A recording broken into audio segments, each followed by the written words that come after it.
RTP.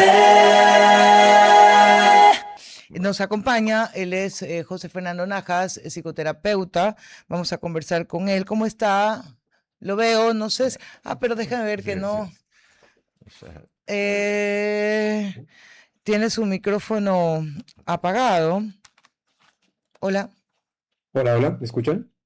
¿Sabe qué? Soy yo la que tiene el problema acá. Ok. José Fernando, ¿cómo está? Psicoterapeuta, licenciado en psicología y también en filosofía. Vamos a conversar con él sobre el uso de las redes para adolescentes, niños, cuáles son las restricciones por afectaciones psicológicas. La gente ya tiene clara, las personas, incluyo me, tenemos claro los daños que generan las redes sociales en los jóvenes. ¿Tenemos realmente claro eso? Bienvenido, buen día. Buen día, muchas gracias, estoy feliz de estar aquí. Bueno, yo creo que lo que en las redes sociales existe, lo que ya conocemos culturalmente como los daños más típicos, la adicción, por ejemplo, pero dentro del concepto de la adicción creo que hay más profundidad de la que usualmente solemos citar, ¿no? Podemos tener varias raíces y conviene tal vez nombrar aquellas raíces desde la más obvia hasta la más profunda, ¿no? Primero está el sistema dopaminérgico, ese refuerzo constante e impredecible que hace que se haga difícil genuinamente soltar el teléfono. Segundo, muchas veces está lo que funciona como un escape, como un refugio de los problemas. Los jóvenes se encuentran o los jóvenes, no solo los jóvenes, pero también los adultos, la verdad, se encuentran con varias cosas en la vida que pueden ser difíciles, que pueden ser adversas, y el teléfono ofrece un fácil respiro frente a toda esa presión. Pero más allá de eso, yo creo que hay un problema también con el propósito. Hay una raíz más profunda que tiene que ver con el propósito, con el sentido de vida. Y la gente no suele pensarlo en relación a las redes sociales, pero yo creo que están muy conectadas. Porque el propósito lo que ofrece es algo por lo cual esforzarse, algo hacia lo cual trabajar, algo que genuinamente captura tu atención y tu voluntad y organiza tu tiempo alrededor de esta meta, por ejemplo. Y cuando no tienes eso se genera un vacío existencial. Y yo creo que eso está muy presente en los jóvenes particularmente. Y ese vacío, el tema es que no se queda, eh, no se queda simplemente ahí esperando que tú hagas algo con él. Se llena con lo que sea que está a la mano. Es decir, el vacío no se queda vacío. Y ahora mismo lo que está más a la mano son las redes, es el teléfono, es el celular. Entonces la pregunta real no sería solamente cómo vamos a restringir el uso de los teléfonos, el uso de las redes, cómo limitar las horas en la pantalla, sino también qué estamos dando a las personas, tanto adultos como jóvenes, para esforzarse en su lugar, para poder... A ver, Fran, lo interrumpo solo un segundo. ¿El problema es la red o el contenido de la red? Porque capaz si queremos seguir enredados en esto y consumirlas, podemos ir cambiando de a poco el contenido. Sí, bueno, son ambas, son ambas. Por un lado está el hecho de que la red como tal está construida bajo algoritmos que están diseñados para capturar tu atención y mantenerte enganchado. Entonces, la mismísima estructura de las redes sociales es en sí un problema y el contenido es otro problema, de que el contenido enseña da una educación, podemos decir, a la mente de las personas que no siempre es la más productiva, no siempre es la más correcta, particularmente en jóvenes que son fáciles de impresionar. Y el contenido que suele ser atractivo, que suele capturar la atención, tampoco es uno que sea muy riguroso, muy sofisticado, o que sea uno que provee una buena formación. Por lo general, lo que nos atrae son cosas bastante superficiales, que pueden ser divertidas, entretenidas, pero que nos mantienen en un nivel de cierta superficialidad intelectual también, que no es muy bueno para la formación, para el desarrollo del carácter, para el desarrollo de los esquemas mentales de las personas. Entonces, es tanto la red como el contenido. Y José Fernando, ¿qué es lo que más ve la gente en redes? ¿Y cómo se queda luego de verlo? Me conversaba con una amiga que su matrimonio se vino a pique porque veía la vida de otras parejas y Ah, comenzaba a sí. darles una decepción del marido que tenía, imagínate, Ujú. horroroso, y termina divorciándose. Me parece durísimo porque quería ver y a la final lo que está viendo no necesariamente es real, pero nos está influyendo mucho en nuestro ser y en nuestra relación con otros.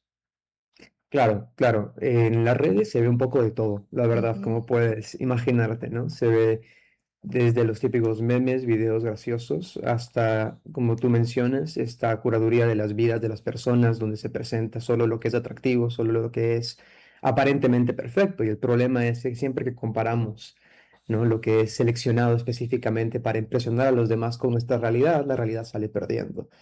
Entonces eso genera mucha inseguridad, genera una sensación de insuficiencia, lo cual puede ser bastante perjudicial para la salud mental de las personas. De hecho, muchos pensadores han citado las redes sociales como una de las mayores, de las principales causas para la dificultad de las parejas actuales, por ejemplo, de mantener relaciones Te estables, digo, de matrimonios, de mantenerse estables, porque la gente está constantemente viendo todo lo que podría ser en un mundo ideal y en esa comparación pues se claro. genera mucha frustración y genera expectativas que no son realistas y eso pues puede producir Que los problemas que esperamos. esto parece de locos, pero la discusión era porque no le había llevado una linda luna de miel comparada con los demás. Y a mí me estalla el cerebro porque, a ver, no es tu realidad. Alégrate por el otro ser y construye lo Así es. propio. ¿Cómo, cómo la trabajamos entonces? Bueno, ya, no podemos tener dominio del algoritmo ni de lo que el otro suba, pero sí sobre Ujú. nosotros. Así es. ¿Qué lavado de cerebro nos hacemos? Primero, no es mentira, se odian y él es infiel, o cómo lo manejamos para que no nos cause ese nivel de frustración. Ya voy Sí, a yo arruinar diría matrimonio yo. algo que me parece particularmente poderoso y que suelo trabajarlo con mis clientes, que de hecho Ajá. suele ser bastante útil, es plantearles que existe una cierta irracionalidad en concluir que porque alguien presente una vida eh, ideal, una buena luna de miel o lo que sea, significa que entonces están en un mejor estado que nosotros. Es decir, la comparación realmente es ilógica porque no podemos controlar todos los factores y variables que constituyen la vida de una persona. Puede que una persona tenga la luna de miel en Europa y que tenga mucha plata y eso es lo que presenta en redes sociales, pero tal vez detrás de la pantalla vive infidelidades, vive abuso, tal vez vive una depresión. Y entonces, exactamente cómo podemos determinar que esa persona la tiene mejor que tú. Tal vez tienes menos plata, tal vez no tienes la vida que te gustaría tener en cuanto a términos económicos o términos sociales, pero tal vez tienes paz, tal vez tienes una familia estable o saludable. Y entonces, O estas José Fernando, comparaciones es bastante problemático. o a lo mejor esa pareja que se fue a Europa es feliz y la pasan lindo y se llevan perfecto. O sea, no hay necesidad de que sea algo malo detrás de una linda Ujú. foto. Pero ¿por qué me afecta tanto? ¿Por qué Claro, sufro? claro. No hay necesidad de que sea malo, pero el tema es Ajá. que no podemos saber.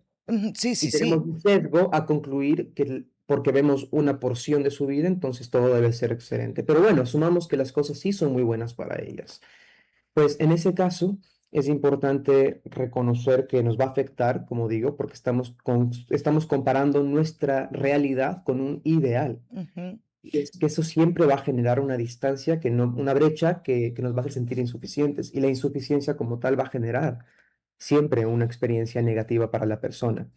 Así que frente a eso hay que reconocer, hay que reconocer, no es lo ideal, lo real, uno, Ujú. incluso si es que llega a ser la realidad y es algo muy bueno y que esta persona tiene la vida perfecta, debemos cultivar una cierta gratitud por nuestra vida y Claro. podemos también utilizar aquello que nos genera cierto deseo de las vidas de otros como Ya. combustible para motivar el trabajo en nuestras propias vidas, para poder mejorar nuestra vida. En Ne- vez en algo que nos genera amargura y envidia, tratar de usarlo como una motivación para decir qué puedo mejorar y qué estoy dispuesto a hacer para generar ese cambio. José Fernando, suena lindo, pero no sé si siempre es posible y más cuando se trata de niños y adolescentes. Yo sé que usted Ujú. presta sus servicios, pero ahorita va a tener que dar la consulta gratis.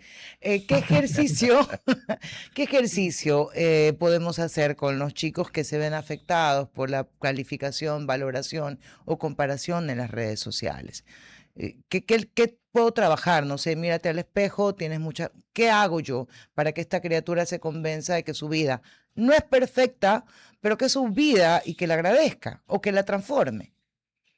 Sí, yo no apuntaría a un ejercicio puntual. Creo que Ujú. ejercicios como las afirmaciones suelen ser bastante superficiales, en mi opinión profesional. Ok. Lo de pararse frente al espejo, Ok. por ejemplo, y decirse, no de que no sean útiles, puede ser bastante bueno el tener un lenguaje positivo sobre uno mismo, pero yo apunto a trabajar más profundamente, Ok. donde una persona cuando está percibiendo la realidad de otros, infiere bastantes conclusiones hasta de forma inconsciente sobre lo que eso significa, lo que eso representa sobre los demás y sobre uno mismo. Por ejemplo, vemos que detrás de esa molestia existe un miedo, por ejemplo, a no ser suficientes y entonces se trabaja ese temor.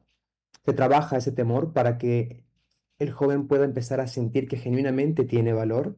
Y una vez que se puede reconocer valioso, deja de tener tanto poder sobre él, el que otras personas tengan algo de superior en algún ámbito de la vida. Es decir, se puede trabajar en ese momento ideas más, un diálogo más simple sobre, mira, esta persona puede que tenga eso, pero tú tienes esto, agradece lo que tú tienes, pero Ujú. el tema es que para el joven se comunica en su corazón como algo más profundo. Es esta persona tiene algo fundamentalmente que tú no tienes, ya sea valor o aprobación, y eso que representa en tu vida.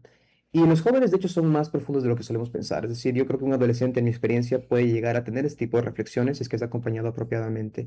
No se queda solo en la superficie, así que yo motivaría a los profesionales a indagar con ellos. ¿Qué pasa en su mundo interior cuando ven estas cosas? Claro, se sienten mal, tienen temor, pero ¿qué está detrás de todo eso? ¿Y cómo podemos sanarlo? ¿Qué podemos hacer en el sistema familiar, por ejemplo, también, si es que se puede hacer algo, o en la mismísima relación terapéutica, para poder subsanar en cierto sentido la experiencia de apego que tienen con otros, por ejemplo?